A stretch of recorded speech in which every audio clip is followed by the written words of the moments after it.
Hello and welcome to day 66 of the n8n series.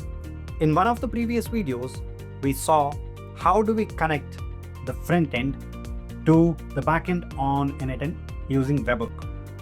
But we didn't add any authorization there, which means anybody who has that Webhook URL will be able to make a call and consume our credits.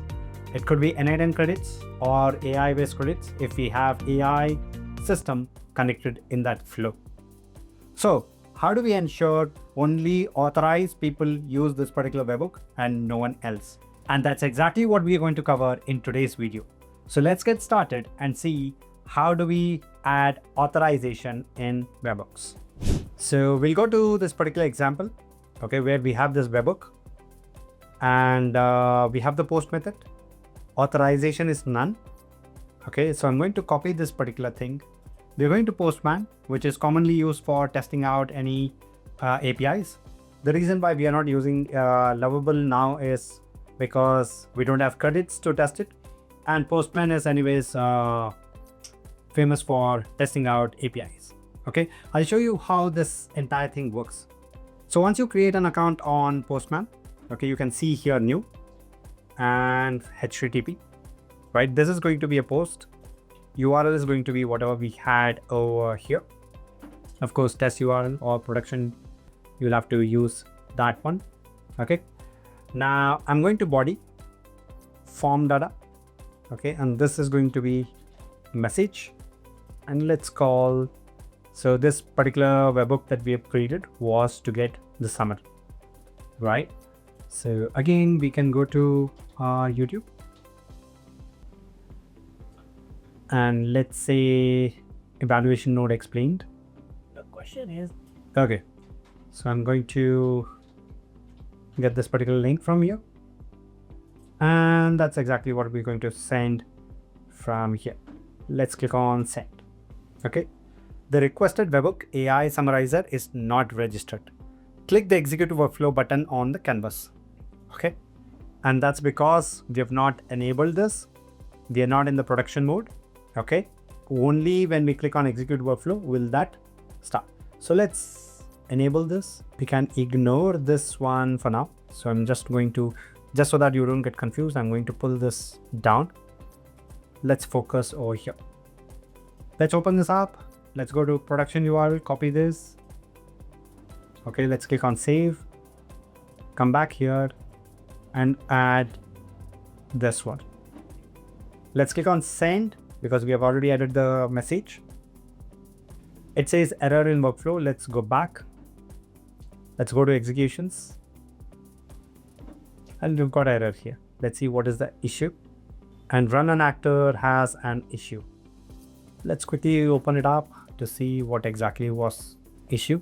Did not finish with status succeeded, run failed, JSON body URL. Okay. So looks like the connection is not working fine. Let's open this up. Or let me click on execute this one. Okay, it's waiting. So I'm going to send the data from here. So we've got the issue here. Okay, and let's do one thing.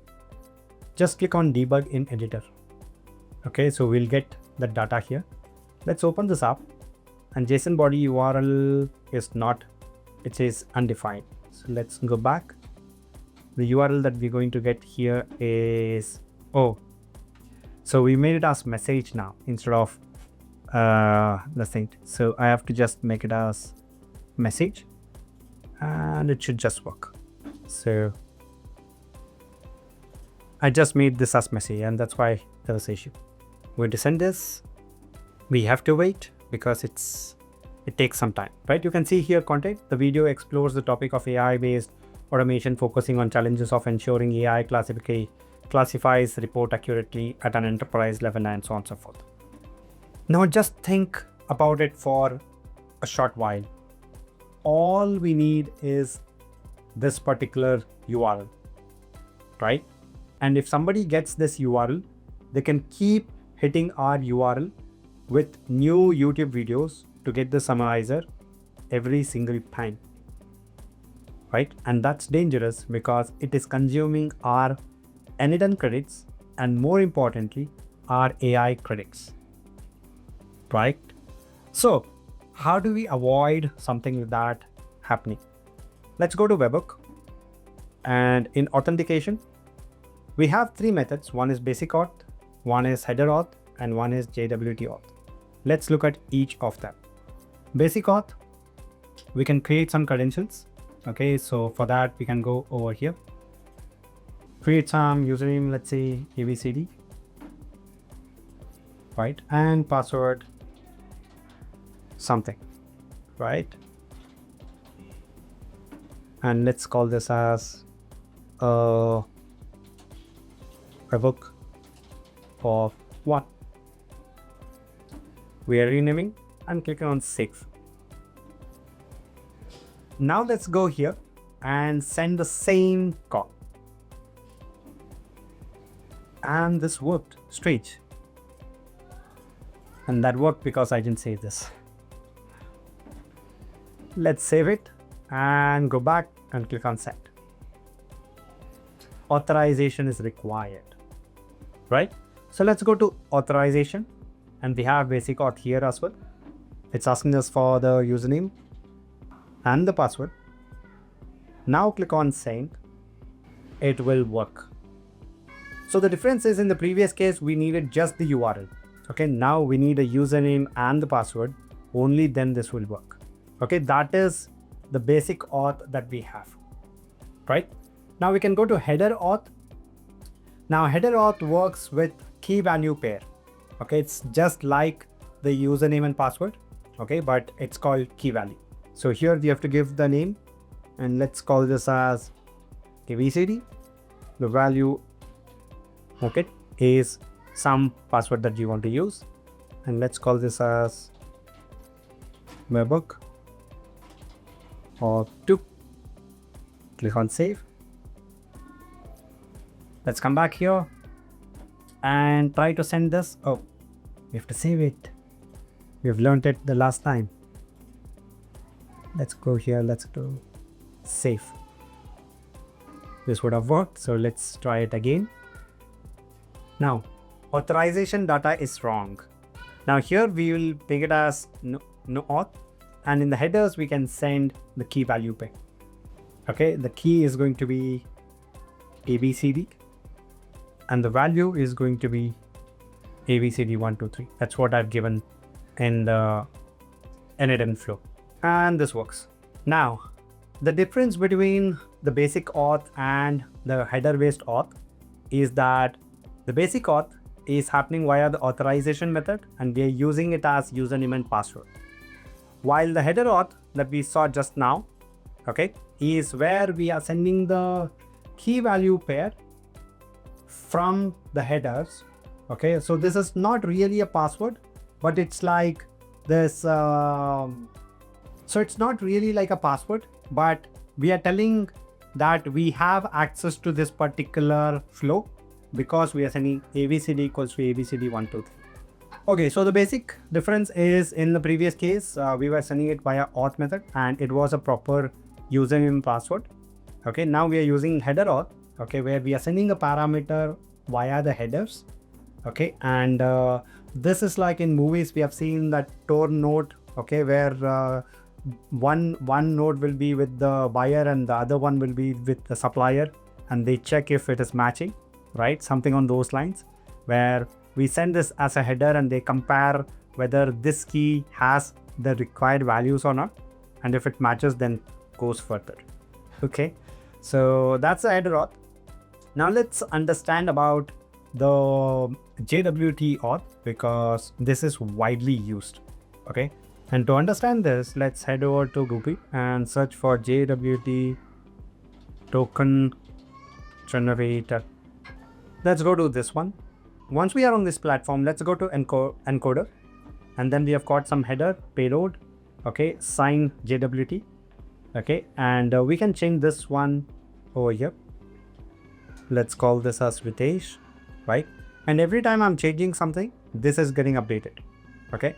And this is actually 3 parts, okay? The first one is the header, and then we have a dot, and then second part is the payload, and the third part is actually the secret. Okay, so this works in two ways. I'm going to generate this. I'm going to copy this, come back here, and JWT. I'm going to create a new credential. Let's call this as a JWT Auth account, passphrase. This is going to be a secret. Okay, and you can see here this is HS256. That's exactly what we use over here. That has to match, and we're going to give save. Once we save here, we have to save it here as well. And now let's go over here. Now we don't need this header, so I'm just going to remove this. Come back to auth, and we have a method called JWT bearer, right? If we are using this method, then we have to give the secret and the payload separately, which means the secret is this one. Copy this, put it over here, and the payload is going to be in this one. Copy and put it over here. So once we are done with this, let's go to JWT Auth here. Okay, and this we are going to create a new credential, and let's call this as JWT Auth account 2. That's fine.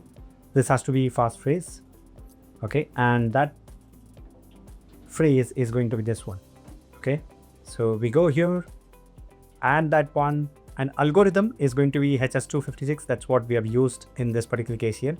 Okay, and this payload is actually telling you the details of the user. Okay, so this is the ID of the user, this is the name of the user, admin true or false, and IIT stands for issued at, right? So this is basically the timestamp, and we could also add expiry and all of that if we need.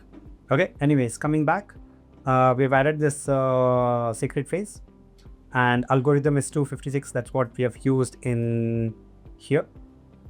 Okay, so once that is done, we'll click on save and go back here and click on save. Now when we go to Postman, we can go to authorization. Headers is not needed now. Authorization, we will use, this can be done in two ways. One is JWT bearer, which is what we're going to see now, and this is going to be HS256. That's what we added, and payload needs to be this one.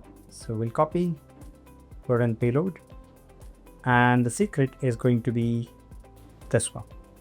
So we're going to add it over here, and let's click on send. So this secret matches whatever we have sent there, and this is the payload, so we understand who is using it and what is the details and stuff with that, so we get the response. Okay, so if we go back to executions, and if we go to this particular execution, which is the latest one, we should be able to see all the details. So if I click on this one, okay, you see this, all the details have come in, and you also have got the JWT payload with all the details. So you actually know who is the user who has run this, right? The other way is just copy this, go to your Postman and make it as bearer token and add the token over here. Just click on send, and this should also work just fine. And there you go. So these are the three methods that we have in terms of webhook authorization. Okay, Basic Auth, Header Auth, and JWT Auth. So that's how you ensure that your webhooks are authorized, so that unauthorized access can be completely eliminated. I hope this video helps you understand how can you secure your workflows not getting accessed by someone who should not. Thank you for watching, and I will see you in the next one.